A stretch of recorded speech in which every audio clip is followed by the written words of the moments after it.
сөйлеуді қосатын үш қарапайым әдіспен бөлісетін боламын. Бірінші әдіс көзбен контакт орнату. Бала сөйлемес бұрын көзге қарайды. Сондықтан әрбір сөйлеген кезіңізде балаңыздың тіке көзге қарауын қадағалаңыздар. Жалпы онтогенез бойынша бала 3-4 айлығында тіке қарауды үйренетін болады. Екінші әдіс бұл бізде дыбыстарды бірге қайталай алу. Яғни ересектер айтқан буынды қайталауға бала талпыну қажет. Мысалы, ма, баба, папа, у деген сияқты кез келген буынды ала берсеңіздер болады.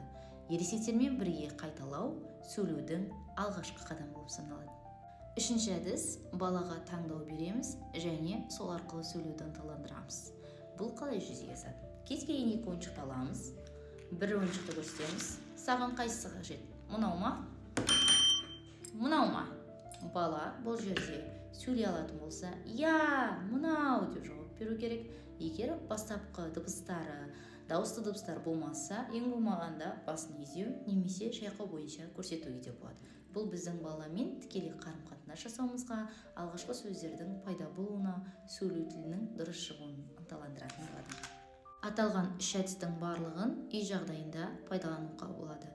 Таңдауға берілетін ойыншық үйдегі кез келген баланың ойыншығы немесе баланың қызығып тұрған кез келген карандаш, оқтау сияқты заттардың барлығын пайдалануға болады. Видео барлықтарыңызға пайдалы болды деп ойлаймын. Тіркеліп, жүрекше басуды ұмытпаңыздар.